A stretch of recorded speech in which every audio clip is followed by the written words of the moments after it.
Hello students, मैं doctor भावना ग्रोवर। आज हम एमएससी फाइनल एनवायरमेंटल साइंस जो 8वीं पेपर है आपका, उसके टॉपिक थर्मल पोल्यूशन या ऊष्मीय प्रदूषण के बारे में बात करने वाले हैं। लेक्चर्स की इस सीरीज़ में हम पहले ही वाटर पोल्यूशन और एयर पोल्यूशन के बारे में बात कर चुके हैं। तो आगे की सीरीज़ के अंदर हम सेकेंड यूनिट में दिए गए बाकी सभी प्रकार के प्रदूषण के बारे में बात करने वाले हैं। स्टार्ट करते हैं कि ऊष्मीय प्रदूषण या थर्मल पोल्यूशन आखिर है क्या। अगर हम बाय डेफिनेशन जाएं तो किसी भी प्रकार का प्रदूषण जो एक अवांछनीय पैमाने पर पानी के प्राकृतिक तापमान को बदलता है उसे थर्मल पोल्यूशन कहा जाता है। और इसका मतलब क्या हुआ? इसका मतलब ये है कि किसी भी एनवायरनमेंट के अंदर जो नेचुरल वाटर रिसोर्सेज प्रेजेंट होते हैं उनका जो नेचुरल टेम्परेचर होता है वो वहाँ की वेदर कंडीशन या जोग्राफिकल कंडीशंस के अकॉर्डिंग होता है। तो अगर उसके जो नेचुरल टेम्परेचर जो कि होना चाहिए उसके मौसम और जोग्राफी के हिसाब से, अगर नेचुरल वाटर रिसोर्स का टेम्परेचर वैसा ना होकर उससे अधिक होता है तो हम कहते हैं कि वाटर के अंदर या फिर उस एरिया के अंदर थर्मल वाटर पोल्यूशन। तो यानी बाय नेचर पानी का जो टेम्परेचर होना चाहिए था जोग्राफिकल कंडीशंस या वेदर के अकॉर्डिंग, वो ना होकर अगर पानी का टेम्परेचर उससे ज़्यादा हो तो उस कंडीशन को ही हम थर्मल पोल्यूशन या ऊष्मीय प्रदूषण कहते हैं। अब इस थर्मल पोल्यूशन के बहुत सारे रीजंस हो सकते हैं और बहुत सारे इफ़ेक्ट्स भी। तो इस टॉपिक के अंदर या लेक्चर की इस सीरीज़ के अंदर हम थर्मल पोल्यूशन क्या है, उसके कौन कौन से कारण हो सकते हैं और यानी उसके सोर्सेज क्या क्या हैं, फिर उसके इफ़ेक्ट्स क्या हैं यानी ह्यूमन पर या पूरे के पूरे इकोसिस्टम के ऊपर, जिसके अंदर ह्यूमन भी हैं, बाकी एनिमल्स भी हैं, प्लांट्स हैं और बाकी सब हमारा पूरा का पूरा इकोसिस्टम है, उसके ऊपर इस थर्मल पोल्यूशन का क्या इफ़ेक्ट पड़ता है, हम उसकी बात करेंगे। तो सबसे पहले हम बात करते हैं कि इस थर्मल पोल्यूशन के मेन सोर्सेज क्या क्या हो सकते हैं।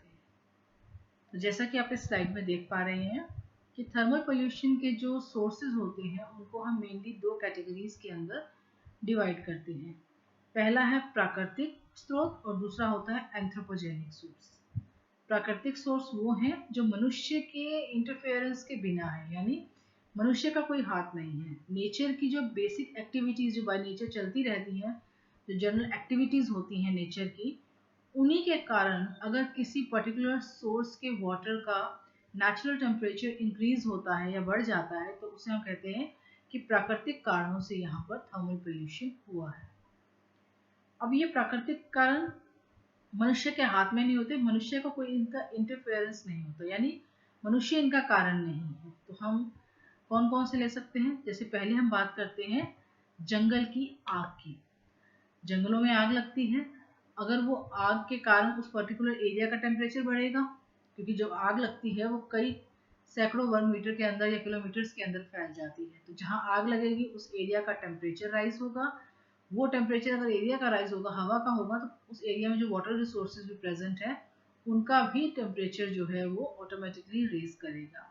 और ये टेम्परेचर रेज उतना ही ज़्यादा होगा जितना कि वो वाटर बॉडी जो है वो आग के नज़दीक होगी, क्योंकि जंगल में आग लगेगी तो हवा की गर्मी भी बढ़ेगी, ज़मीन भी गर्म होगी और वो गर्मी अल्टीमेटली वाटर रिसोर्सेज की तरफ जाएगी, जिसके कारण कि उस एरिया में प्रेजेंट जो वाटर रिसोर्सेज होते हैं उनका टेम्परेचर जो है वो बढ़ जाता है। नेक्स्ट आता है इसके अंदर ज्वालामुखी। अब ज्वालामुखी जो है वो नेचुरल वाटर रिसोर्सेज के बाहर हो या वाटर रिसोर्सेज के अंदर, यानी समुद्र की गहराइयों में जो ज्वालामुखी पाए जाते हैं वो भी इस कैटेगरी में आएंगे।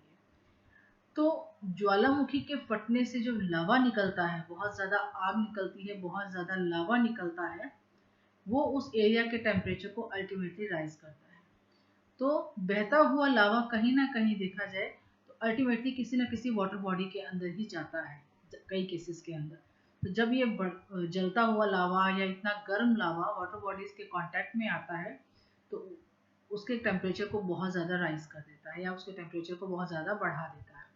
इसी तरीके से समुद्र की गहराइयों में भी ज्वालामुखी पाए जाते हैं और वो ज्वालामुखी जब फटते हैं तो उनसे निकलने वाला लावा जो होता है आसपास के जलीय वातावरण या जलीय जो समुद्र जल होता है उसके टेम्परेचर को कई डिग्री सेंटीग्रेड तक बढ़ा देता है, यानी पानी बॉइलिंग टेम्परेचर से भी ऊंचा ज़्यादा जो होता है वो गर्म हो सकता है।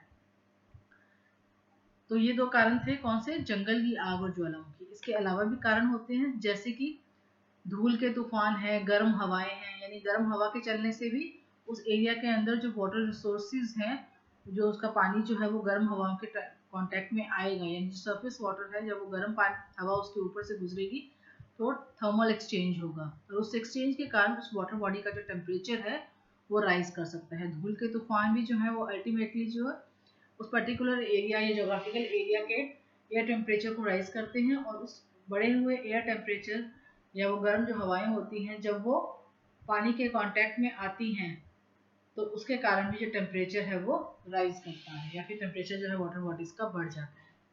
फिर नेक्स्ट आता है एक बहुत ही इंपॉर्टेंट फैक्टर, वो है जीवित और पौधों यानी जीवों और पौधों के अपघटन के कारण। अब इसका मतलब क्या है? हम डिकम्पोजिशन तो समझते ही हैं, यानी कोई भी ऑर्गेनिक मटेरियल, चाहे वो एनिमल्स हों या प्लांट्स हों, जब माइक्रो ऑर्गेनिजम्स की प्रेजेंस के अंदर उनका डिग्रेडेशन होता है, उनका अपघटन होता है, तो उस अपघटन की प्रक्रिया में जटिल कार्बनिक पदार्थों को सरल रासायनिक पदार्थों के अंदर या कार्बनिक पदार्थों के अंदर कन्वर्ट किया जाता है। और अक्सर ये जो रिएक्शंस होते हैं, अगर हम केमिकल लेवल के ऊपर देखें तो ये रिएक्शंस जो होती हैं वो एक्सोथर्मिक रिएक्शन होती हैं, यानी ऊष्माक्षेपीय अभिक्रियाएं होती हैं। आप लोग साइंस पढ़ चुके हैं, आप जानते हैं एक्सोथर्मिक रिएक्शंस क्या होती हैं। ये वो रिएक्शंस हैं जिनके अंदर टेम्परेचर निकलता है या फिर तापमान बाहर निकलता है, तापमान बढ़ता है रिएक्शन का, तो उनको बोलते हैं एक्सोथर्मिक रिएक्शन, यानी जिसमें हीट जनरेट होती है।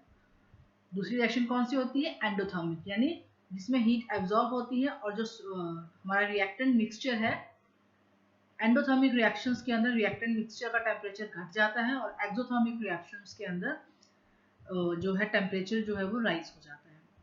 अगर आप लोगों ने कभी नोटिस किया हो कि अगर हम कास्टिक सोडा को पानी के अंदर घोलते हैं तो उसको अगर आप पकड़ो हाथ से तो वो गर्म, जो अगर हम टेस्ट ट्यूब के अंदर थोड़ा सा पानी लें, उसमें थोड़ा सा कास्टिक सोडा डालें तो उसको हिलाएं तो वो ट्यूब काफ़ी गर्म हो जाती है। क्यों? क्योंकि जब कास्टिक पानी के अंदर घुलता है तो वो एक एक्सोथर्मिक रिएक्शन देता है। इसी तरीके से जब ग्लूकोज पानी के अंदर घोला जाता है तो वो एक एंडोथर्मिक रिएक्शन होती है, इसलिए वो टेस्ट ट्यूब जो होती है थोड़ा सा ठंडी हो जाती है। तो यहाँ जो बायोडिग्रेडेशन होता है ऑर्गेनिक मटेरियल का, वो एक एक्सोथर्मिक रिएक्शन होती है। तो जो वाटर बॉडीज के अंदर डिकम्पोजिशन होता है तो उस डिकम्पोजिशन के कारण एक्सोथर्मिक रिएक्शन या फिर ऊष्माक्षेपीय अभिक्रिया होने के कारण हीट जनरेट होती है या लिबरेट होती है, और वो लिबरेट होने वाली जो हीट होती है उस वाटर बॉडी के टेम्परेचर को राइज कर देती है या फिर उस वाटर बॉडी के टेम्परेचर को बढ़ा देती है। तो हमने क्या देखा कि प्राकृतिक कारणों से भी किसी भी नेचुरल रिसोर्स यानी नेचुरल वाटर बॉडी जो होती है उसका टेम्परेचर बढ़ सकता है। वो जंगल की आग की वजह से भी हो सकता है, यानी अगर जंगल में आग लगे तो उसके कारण टेम्परेचर का राइज होना। ज्वालामुखी जो है वो एक बहुत ही इम्पॉर्टेंट रीज़न रहा है थर्मल पोल्यूशन का वाटर बॉडीज में, चाहे वो हम बात करें मेराइन वाटर की बात करें या फिर किसी भी ज्वालामुखी क्षेत्र के आसपास कोई इस तरह की झील, तालाब या नदी बहती हो, तो वो भी वाटर सोर्स जो है टेम्परेचर ज्वालामुखी के फटने पर बहुत जल्दी से तेज़ी से राइज करता है। इसके अलावा गर्म हवाएं हैं, धूल के तूफान हैं, ये भी टेम्परेचर को राइज करते हैं। और बहुत ही इम्पॉर्टेंट रीज़न है थर्मल पॉल्यूशन का, वो है ऑर्गेनिक कंपोनेंट्स, यानी जो प्लांट्स और एनिमल्स होते हैं उनका जो बायोडिग्रेडेशन होता है, डिकम्पोजिशन होता है, तो वो एक एक्सोथर्मिक रिएक्शन होती है। और इसी एक्सोथर्मिक रिएक्शन के कारण उस जो वाटर बॉडी रहती है उसका जो बेसिक टेम्परेचर होता है वो राइज कर जाता है, यानी जो नेचुरल टेम्परेचर होना चाहिए उस वाटर बॉडी का वो ना होकर टेम्परेचर सामान्य से बढ़ जाता है। तो अब अभी तक हमने बात की है कि थर्मल पोल्यूशन क्या होता है, हम किसे कहते हैं, और दूसरा उसके कौन कौन से कारण हो सकते हैं। कारणों में हमने दो बताए, प्राकृतिक और एंथ्रोपोजेनिक, और इनमें से हम प्राकृतिक जो साधन हैं या फिर जो स्रोत हैं हीट जनरेशन के, उनके बारे में हम बात कर चुके हैं। आगे हम बात करने वाले हैं एंथ्रोपोजेनिक रीजंस के बारे में। धन्यवाद।